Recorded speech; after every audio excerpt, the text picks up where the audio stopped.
This is Kevin Van Hentenryck, and you're listening to WithoutYourHead.com. And if you lift the lid of the basket, you die. Welcome to the Station of Decapitation Without Your Head. I'm Nasty Neil, and I'm joined by Captain Bosch himself of the cult classic C.H.U.D, Christopher Curry. Hi there. Hi, how you doing? Good. Excellent. Thank you. Yeah. Now, coming out this month is from Era Releasing is the BluRay release of C.H.U.D. Have you had a chance to see the restoration? No, I haven't. It looks great. I haven't seen C.H.U.D so clear, and it's the director's cut. Well, they have both cuts on the Blu-ray, the director's cut and the theatrical release. Yeah, I think I saw something. I think there was a Blu-ray release some time ago, wasn't it? I mean, not a Blu-ray, but the DVD. Yeah. Yeah, and it was the director's cut. I've seen the director's cut, which was far better than the one that was released. Mm-hmm. Well, why do you know the reasoning why there's different cuts? Well, what happened was we had a conflict of interest with the producer. I think the original script was written by Shep Abbott, and it was quite different from what we ended up with because of I'm not really sure why. The producer wanted to put a great deal of money into the monsters themselves, and to actually a part of the budget putting it into developing these monsters, and which originally didn't work at all. People were in these suits, they were stumbling around, they couldn't see, and they wasted a lot of the budget on that. But I also understand. I think that from the backers, they didn't. We had political things in the original script, like Pentagon, had hidden weapons under the city. There was all this kind of, it had a little more depth to it. Mm-hmm. And I think the producer was really more interested in just making a horror movie where it was actually had a little more social message in the original script. Mm-hmm. That's too bad, because actually, when I was a kid, I always liked C.H.U.D basically for the monsters. And I actually just watched it again recently, and there's a lot of stuff that I didn't look at when I was a kid. It's still in there, like the stuff about the homeless and the hazardous waste. And you could see how that could have even been expanded, but it's still there in the director's cut of the film. Yeah, it's still there. He took over control of the editing, the producer, and cut it to a movie that I thought it sort of eviscerated the heart and soul of the original, which much more evident in the director's cut. Yeah. So even the movie that you guys filmed, how different was that from the original script? Well, it wasn't terribly different because there were scenes that were cut out. There was a scene that where Danny, the Reverend, confronts actually a guy on the street, and the guy he's been C.H.U.D. He's like one of the homeless people who's been C.H.U.D. And when Danny confronts him, he hasn't changed in appearance, but he turns around and picks Danny up by the neck, and there's this really horrifying moment where you can't. There was something to me that was more horrifying about the fact that you couldn't tell when people had actually, crossed that line. Mm-hmm. And it was cut out, of course, because the producer wanted to have the real, just the monsters there. I mean, he wanted, as I say, he wanted more to make a monster movie, I think, than anything else.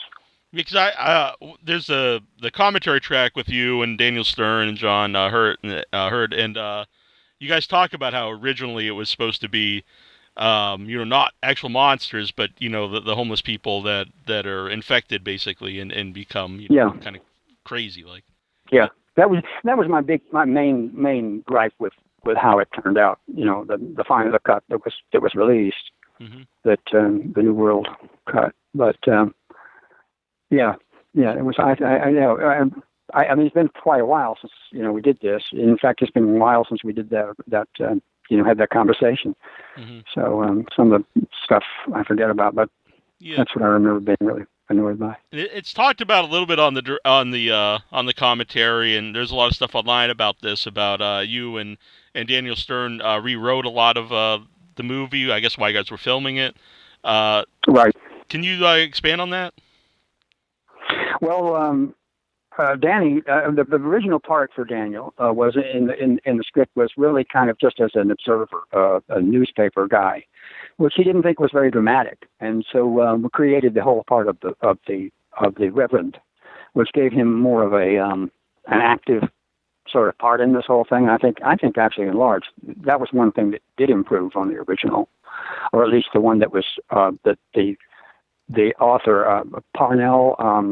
He had been originally hired to rewrite the entire script from Shep Abbott's script, and a lot of the things he put in there were really we didn't think were particularly dramatic. And Danny, particularly, who has a great sense of much more experience in the whole. I basically one of the ones who had the least experience in movies. He brought some, so we got together. He demanded that we make some changes and that we. And that he has some say in what happened, and I think that did help. That did help the script from turning from being just sort of a lame horror movie into trying to preserve some of its social commentary and its by making him a guy who's running a homeless center. I think improved that whole aspect of definitely. And I think that speaks a lot of both you and Daniel too to care that much. I think a lot of people would just be like, I'm in a movie, just whatever they want to do.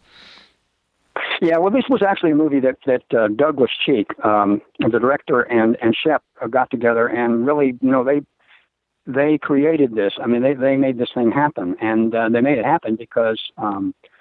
Basically, because Danny and John both really wanted to be a part of it, and so it was really kind of like a homemade project. It was kind of like something we were all involved in from the beginning, and rather than just being part of something that was being done, just playing a part in somebody else's movie. I think we all felt it was just sort of responsible for what turned out. How did you get involved in the movie to begin with? These were all very good friends of mine. They were all my best friends. Oh, okay. Douglas, I knew from we toured with the National Shakespeare Company back in, I think it was like in the early 70s.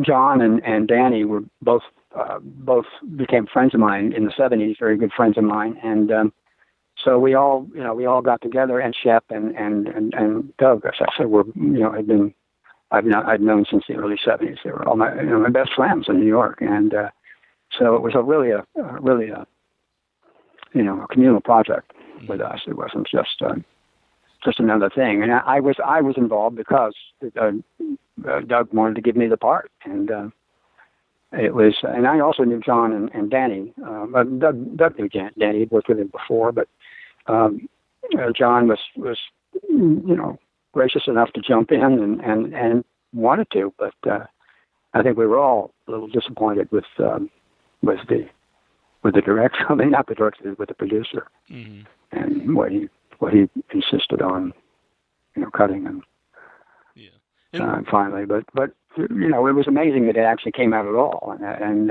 we're all very happy, of course, that it was a popular movie. Yeah.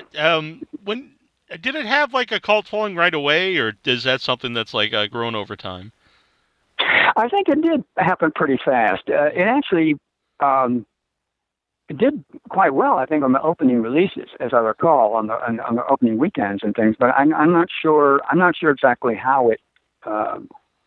I guess that just sort of developed over time, over the next few years, because it wasn't a big hit, in the theaters certainly for very long, and I imagine it just happened over time.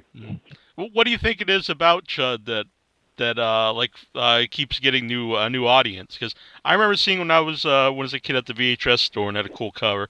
But since then, there's been DVDs and Blu-rays, and there's websites about it, and so it's not just people who remember it from the time. It's always finding a new audience. Yeah, that intrigues me. I'm not sure why. I guess in a sense things haven't really changed all that much. At least the things that are concerned in the movie, and there's a bigger homeless population now than there ever was. There are secrets in government. There the threat of being held hostage to social policies and things that exist that are run by corporate powers like George Martin's part. those are all still out there, and I imagine that's why. And it has a certain camp quality to it, the movie. So I think that may be one of the reasons that. It plays on a couple levels, because you can just look at it on the surface level as, a monster movie from that era, but then if you pay attention, there's a lot of things under that that's... Plus, the cast is so great, so that kind of raises it too. That was actually too. I mean, that was one of the best things. We had lots of terrific actors in that movie. That was John Goodman and Sam McMurray and Vic Police. So there was a lot of actors who had real, Ray Baker, Pat Richardson. There were tons of people in that movie who went on to have very good careers, and were really. It was a terrific group of actors we got together there, and I thought it was that might be one of the reasons it persisted. It was certainly one of the best groups I worked with, and these are all people who were very beginning in their careers. Most of them, George Martin, of course, already had a career on stage and everything. But what is it for an actor like filming on real locations as opposed to sets that are built? Well, this one was pretty gruesome. We shot under the streets of New York. I think it was in July. We shot this thing, and it was really uncomfortable to say the least. But it was fun. It was challenging. It was because we were actually performing in the actual environment that we were shooting it, and I think that can always help the actor with actually experiencing the real environment of the movie, rather than doing it on some sterile set, or you didn't have to fake it that you were if you got down on the ground, you were going to get nice and dirty and into the streets. Or, I was wondering that how dirty did you get in any of the different locations, or was there anything dangerous around? Well, they were shooting. I didn't do any of the much of the stuff under the streets. I just did something I recall. I followed Danny under with my Geiger counter or something, and at some point.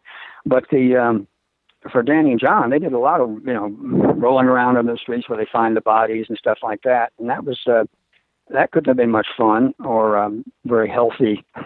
But it was. I don't think it ever really got to be very dangerous. I remember one night a street sweeper ran over one of our cables, which probably I think it was way downtown.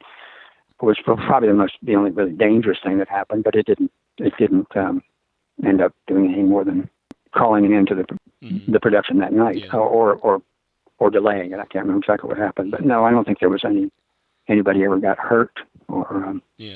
But honestly, all that adds to the movie too. Just the look of it. A lot of the late '70s, early '80s movies that take place in New York has that kind of gritty vibe to it. And I agree. It had that. And New York was a really much grittier city then. Yeah. And it had that. It really did capture that rather much more than you could on an improvised, on a constructed set. Yes.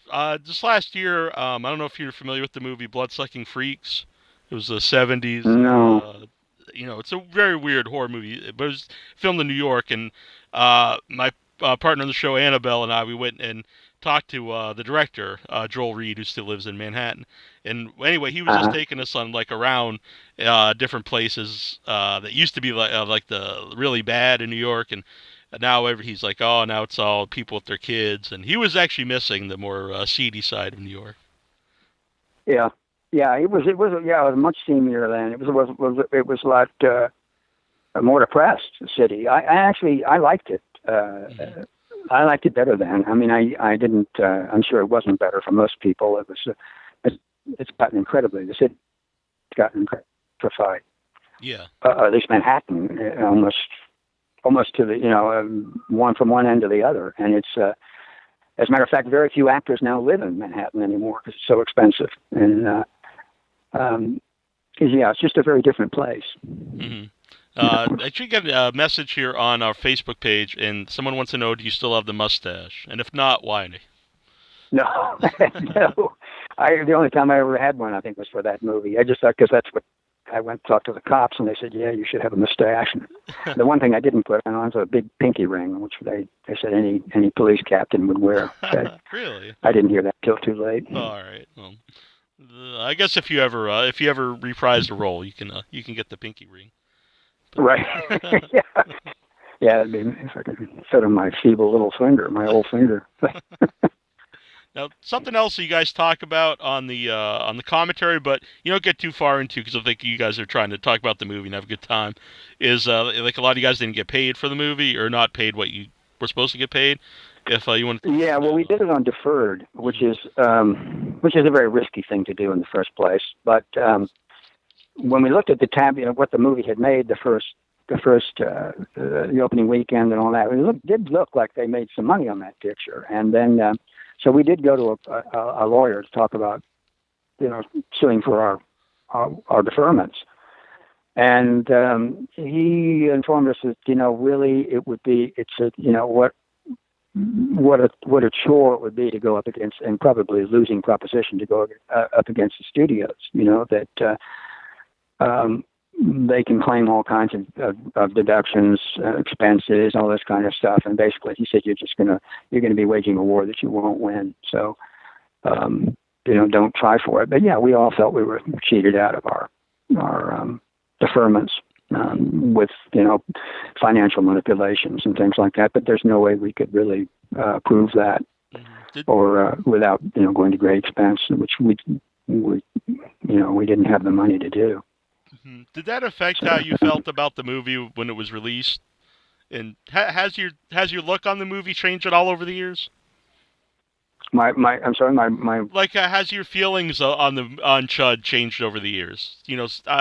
Like I would assume at that time you would be I don't say bitter, but you'd be upset about stuff like that. But I don't know if over the years that doesn't matter as much, and you look at the movie a different way. No, well, I just would like to have been. I would, of course, much rather have had the movie come out closer to the original script by Shep Abbott. But no, I mean, there's nothing to be done about it, and I'm glad it did as well as it did. I just can't erase the original picture I had of what we could have had, and I would have liked it different, but I'm glad it did as well as it did. Mm-hmm. Have you ever seen C.H.U.D 2? No, I haven't heard very good things about it, but I've never seen it. I don't think it ever got a theatrical release, did it? I don't believe if it did, I think it was probably straight to VHS, but I'm not positive. To be honest, I've never seen it either. So. Sorry? To be honest, I've never seen it either. So. Yeah. No, I had no real interest in that. To me, it was like, it was an original creation, and it was what it was, and to try to extend it in some kind of... Actually, Shep has written another script, like Bosch, 30 years later, or whatever it is, and which I like a lot, but, he's trying to get that one done. It's... he had one, I remember, with people on roller skates under the city. It was terrific, but... I don't think there's any. It's so much harder to get a movie made now than it was then. I think we made that movie for $1.5 million, something like that. You could never do that now. Yeah. Even close to that. Mm-hmm. So I don't know what what will become of those, but even at the time when you made it, was there any thought of we would like to do another one? Because I say not to spoil the movie, but it's 30 years old. But the end's really left open because you don't really know what happens to the Chuds. Yeah, well, that was one thing that we did have different as an ending.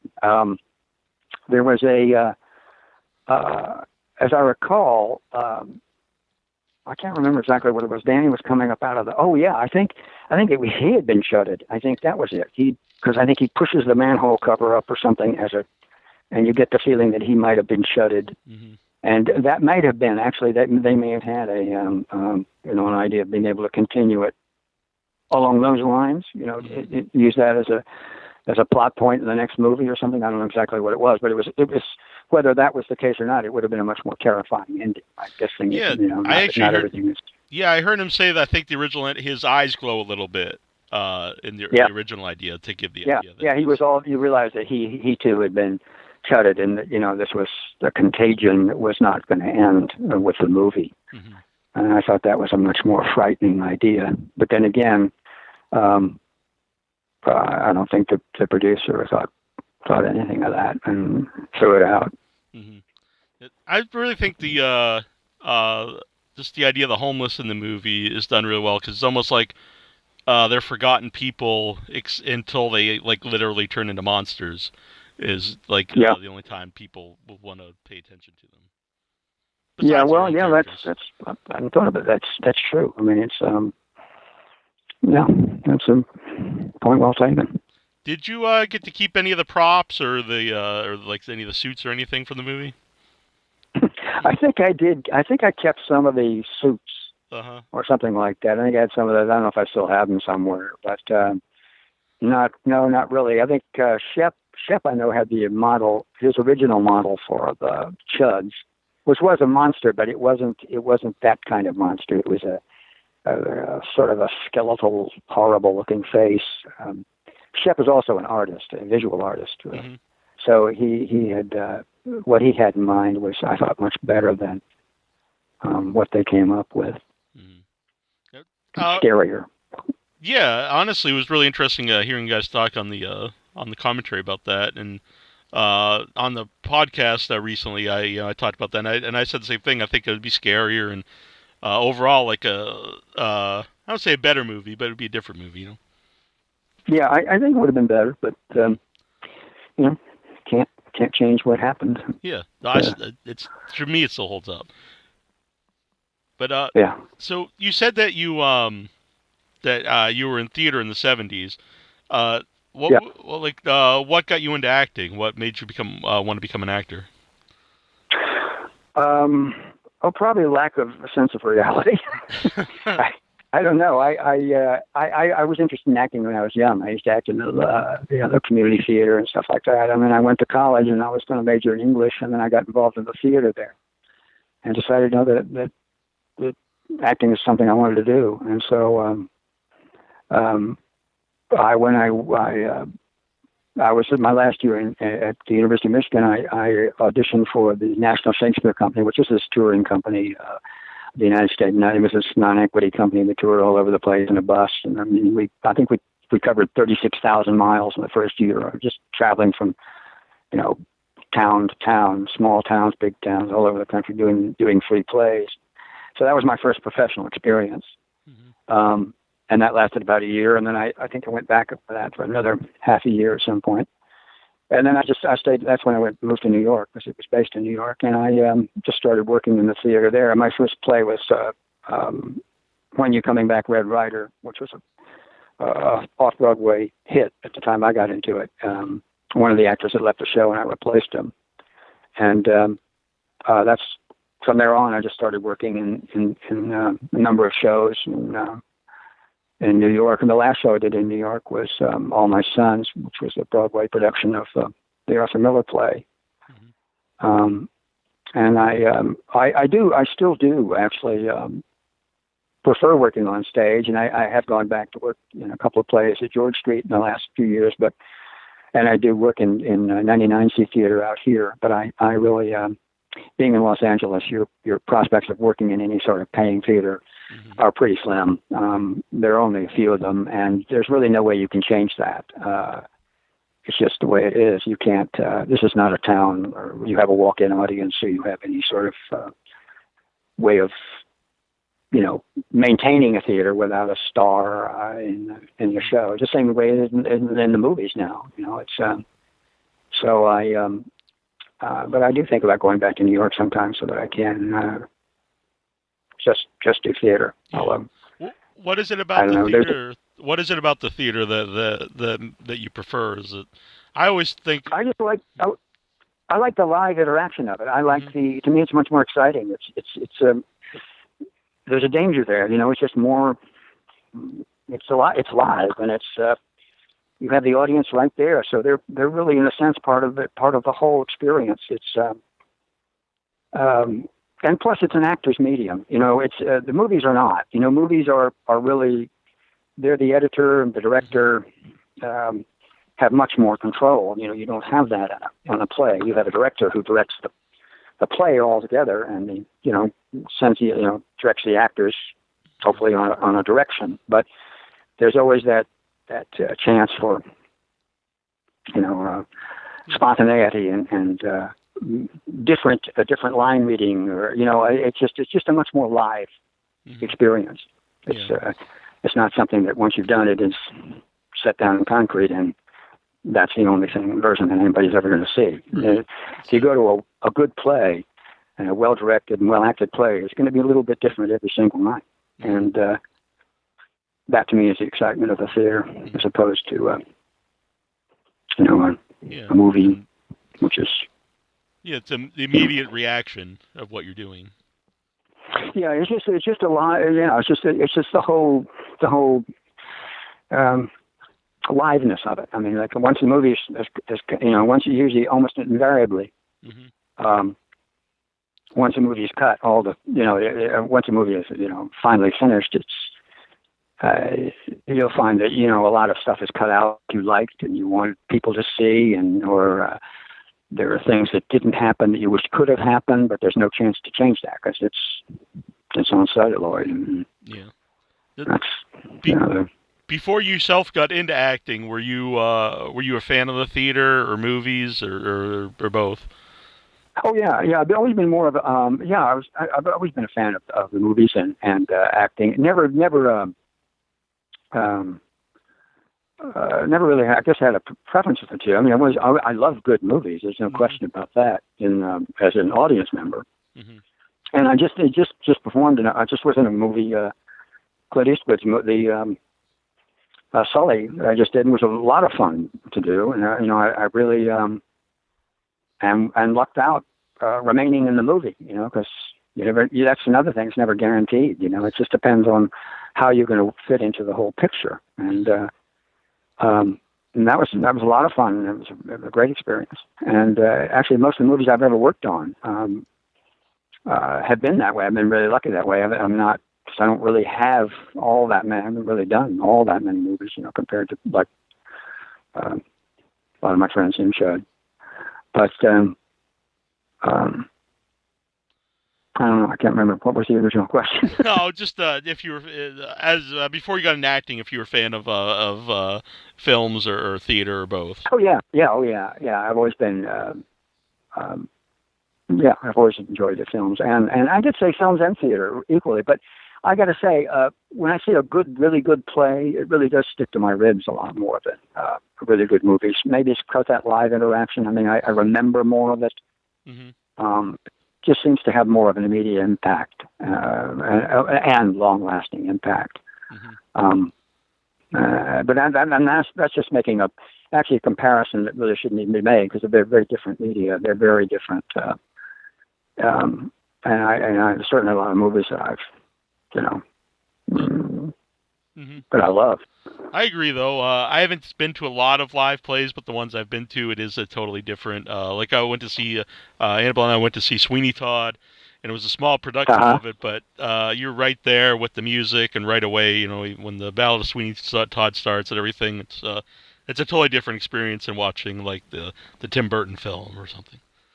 Yeah, I agree. I saw the original Sweeney Todd in New York when they did it, on Broadway, and it was fantastic. It's funny you mentioned that, because it was fantastic, and it was. It's honestly one of the best. It's just it's just more three-dimensional too. You're right there seeing the. Yeah, it was like I said. I was just say this was a small production, but they really used the whole theater well, because they're walking around, and I think in the Broadway one they make like a set where it's. Almost like they're walking around the city, but they just kind of used the theater itself and walked around, and I don't know, it was just a really great feeling. You really felt part of it. I wish I'd seen that. And that is the quality the theater has that film, of course, does not have. That as I say, that sort of three-dimensional quality that just can't duplicate on film. Now, you said you were in Sully, which is a Clint Eastwood directed movie. I guess what was it like to be directed by Clint Eastwood? Oh, he's a terrific director. He's very, I'd say laid back. But I think that's why, because I think he has a very good sense of what he's going to do. I think, in a sense, he's a musician as much as he is a movie director. He has a great sense of almost every movie. This movie to me was almost like a movie, like had the kind of, I don't know what you say, pacing, or it was like a musical piece, not a musical, like in terms of musical comedy or anything, but it had like a almost symphonic sort of quality to it. There was a kind of just the suspense and the the humor, everything about it was. I'm getting off on a tangent here. Forget what I just said, but I think that he's a terrific director. And I thought he's very receptive. He likes actors. He's very receptive to what your input can be. Mm-hmm. But he also has a clear idea, I think, of what he wants to say with a movie, and he always comes in with it under time, under budget, under time, he's a masterful storyteller. Mm-hmm. Now, have you yourself ever interested in directing? I've directed some theater, and I enjoy doing that. I haven't never done it on a big. I've done it out here, and my wife is a playwright, and I've directed some of the readings of her plays here, and I have. I really enjoyed that. I do enjoy that. I don't know. I would certainly never have the ability to direct a film at this point, because I just don't. I don't trust myself enough. But no, I've got to say that since I started doing that, the last few years, I've gotten even more of a respect for actors from doing that. And I do say, I would like to do it more, but I'm not really. I haven't really, pushed it much. I've just been enjoying being an actor. Mm-hmm. Since this is we talk about all kinds of movies here, but it is first a horror movie show. Are you a fan of the horror genre? Not really. I remember being really affected by Night of the Living Dead. Uh-huh. That thing years ago, because I knew some of the people who made that too. And back in New York, they were friends of Doug Cheek, the director, some of the people who made that movie. And so I guess going to see it in that camp was kind of fun and everything. But I'm not.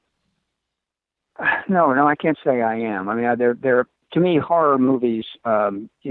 Bloody, messy, violent horror movies aren't particularly. The kind of horror movie I guess I would like is something like Don't Look Now. That to me is psychological horror. Mm-hmm.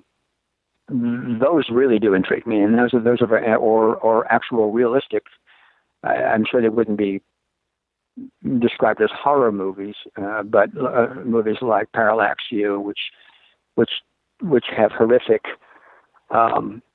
horrific message, but they aren't actual horror movies. I've never really been interested in horror movies. As a child, I was, but my mother would. When I was really young, my mother wouldn't allow me to go see them because I was. I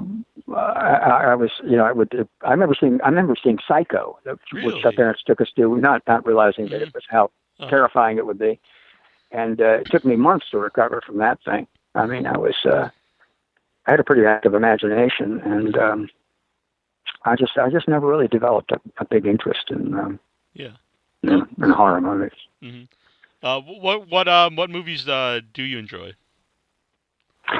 I don't know. I just saw was it Manchester by the Sea, the movie by Kenneth Lonergan. That was a fantastic movie. I like movies that deal with intimate human problems. I think to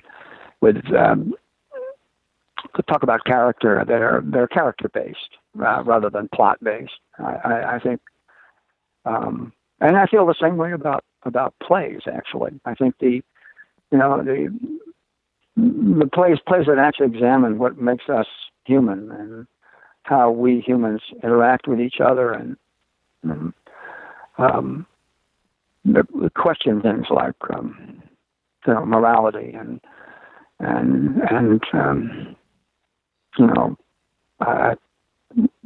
movies are intimate movies, more that are really about human behavior. More horror movies tend to be about just sort of scaring the wits out of somebody, and that has its value, I guess, but it's sort of like a drug in a sense. It's an adrenaline rush, but I kind of like a little more than that. Mm-hmm. I like to look for a little more than that from a movie. Mm-hmm. Now, when C.H.U.D first came out, did you see it in the theater with an audience? Yeah, we saw it. We saw the cut. We went to see the cut. I mean, not the director's, the producer's cut, the New World cut, before it was released, and all of us were pretty depressed. I remember because we just didn't recognize the movie we had made, and I remember we were at least I went with Doug and John and Dan. We were all pretty disappointed at how he had changed what we thought we had. What is it like to see? Go on, sorry. No, sorry, that's okay. I think it changed somewhat after that. I think there were some changes in the script after that, but it was. But anyway, I'm sorry. What was your question? I'll just say, what is it like to see a movie that you're in with an audience? I can't stand it, to tell you the truth. I just, because all I can think of is, why didn't I do something else? You know what I mean? And I can't. It's really difficult. It's really difficult to watch myself in a film. Because it kind of comes to a stop, and I'm going, oh my God, why did I do that? Why didn't I do this? Why didn't I? And so I lose. It's harder for me to enjoy the whole movie. Right. To tell you the truth. I gotta say, if the director was judicious and did good cuts and everything like that, he has to do it in favor of the movie and not for your particular part. And so I understand that. It's just always a little bit, I don't know. So another thing maybe I say I like about acting on the stage, you can you live with it. You can't. I mean, I don't have to feel like that's the last version they're going to get of my. That I can keep working on the part. That I can try the things that I think of as the part as the production goes on. Whereas in the movie, it's, as I say, it's frozen. That's it. There's no going back. There's no changing it, and that's what. So that's why it's hard for me to watch a movie with myself in it, with an audience. So you mentioned... It's the same thing for myself. If I'm watching it by myself, I feel the same way. It's like, oh God, what have I done? Yeah. I've not been in a movie, but I assume I would feel the same way. Even just editing videos that I'm in, I kind of hate seeing myself. Like, enough of this guy. Someone else. But you mentioned Sully. What other projects do you have currently coming out, or that you're working on? Well, I'm not working on anything right now. Actually, I'm working on. I'm a member of a couple of theater groups here in town, and I'm more interested in working on stuff like that. I'm not working on any production like that. I did a production of my wife's play last summer at this theater, and it was a workshop production, and it was very successful, and it was really satisfying. I really enjoyed doing that. But as far as movies, I'm getting to the age where there aren't a whole lot of parts, and actually Hollywood has always been more of a young person's game, and it's so I'm not really doing anything right now. I got nothing prospect. I'm going out for things, reading for things, and I'm sure something will come up, sometime soon. But there's nothing currently I'm working on. Well, I'm glad that you're doing the theater, though. That's sounds like you really enjoy that, and like you said, it's rewarding to you. Well, the thing is, the theater here. I don't know if you know about it, but there's a big fight going on right now in the Actors Equity Union, which is a stage union. They're trying to basically close down the 99-cent seat. See, there's a rule out here in LA that 99-seat theaters, that as long as they don't have any more than 99 seats, it can the actors can produce their own plays in these theaters, and do not get paid. It's an unfortunate situation, and it'd be great if the actors could be paid, but the union is trying to close down these theaters because they say actors should be paid, and they're absolutely right. Actors should be paid, but the way it exists out here, the actors themselves are the producers, and we're just doing this because we do it for our own good and our own enjoyment. We can't really overcharge for the we can't charge people that much to come to the theater because people won't come at all. And we can't expect to be paid a huge amount because the shows don't bring in that much money. The union doesn't see it that way. They think that if that is the case, then then the theater should be closed down, and they haven't offered any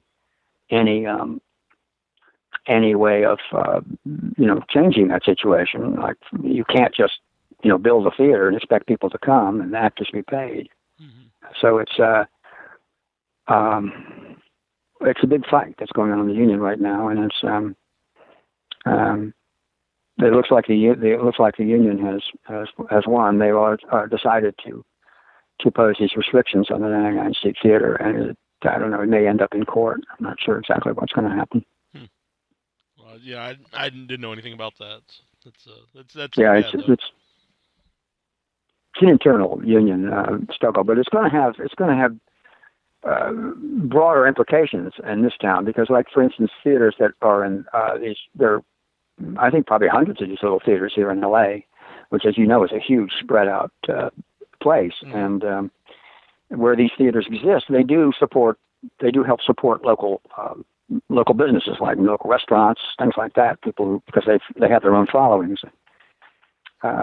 It will have socioeconomic, reverberations here in this city if they do close down all these theaters. That not for the theater itself, perhaps, but for the the businesses around the theater that drawing their customers from the people who come to the theater. So I don't once again, I can't. Yeah, I was just to say is for people listening in that in LA or the area is if they're not actually involved in the theater, would there be anything that they could do to help or at all? Well, there's the only thing they could do. I mean, I think most people like it the way it is, of course, because they can go see plays with really good actors in them and not pay all that much money. But I don't think there's anything really they can do to change the demographics or the way it's all set up out here. I mean, this is basically a movie town. It always has been a movie town, and it's just not set up for a viable commercial theater. You don't have the walk-in audiences that you have in New York or Chicago. Places like that. You don't have. You don't really have a way of getting people to come to the theater. I mean, it's. I think one of the main reasons is because it's everybody's in the car, everybody drives everywhere, and there are no real. There's no. Well, I don't know where I'm going with this. But I know because I'm in Massachusetts, but when I've been in LA, it's not the same as being in New York or Boston, where there's not only you can walk places, but there's so much easily accessible public transportation. Right. Well, that's changing a little bit. They are building these trains here, but there's still not much of that. You're in Massachusetts, right? In Boston? Yeah. Well, I'm on the Cape. Yeah, but I go to Boston a lot. Yeah, my wife's mother is out there. I was just out there. She's in Brewster, but I lived in Yarmouthport for a long time, so I know exactly where you are. Okay, yeah. I love the Cape. Yeah, I don't know if you know the town Sandwich. It's pretty small, but yeah, it's pretty close. Yeah, Oh, okay. yeah, with the glass factory. Yeah, exactly. Yeah, that's where I am. Just actually not far from the the glass museum. It's probably about a half-hour walk from me. So, yeah. I just visited that for the first time last year. We went to see my wife's mom. Oh, really? And yeah, and but we've been going to the Cape for some time because actually ever since we've been married now for 19 years, and we've been going out usually once, twice a year. Cape's really so nice. It's except for in the summertime, it's very hard to get on and off the Cape with all the traffic. Oh yeah. But yeah, besides that, it's pretty nice.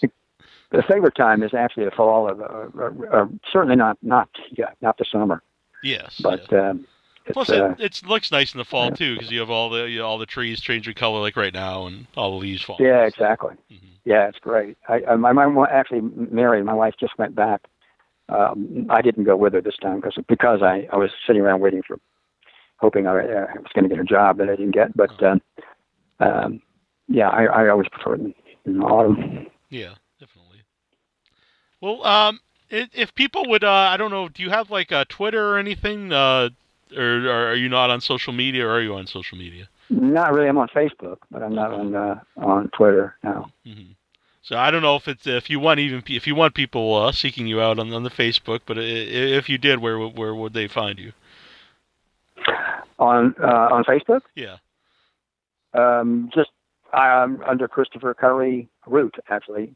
All right, excellent. Or Christopher Curry, I probably would come up. Yeah. Well, but because Root was my original last name, Curry was my middle name, which I had to take when I became a member of Actors Equity, because there was another Christopher Root in Equity. So. I did not realize this. Well, I like the CC is good though. It rolls off the tongue very well, Christopher Curry. Yeah. Yeah. I remember that's what Tony Perkins used to call me when I did a show he directed in New York. I was understudy in it, The Wager. And I remember he used to call me CC. It kind of stuck. Oh, wow. Well, that's very cool. So did you say that you've actually, since you mentioned him, you never saw, or did you see it once, Psycho?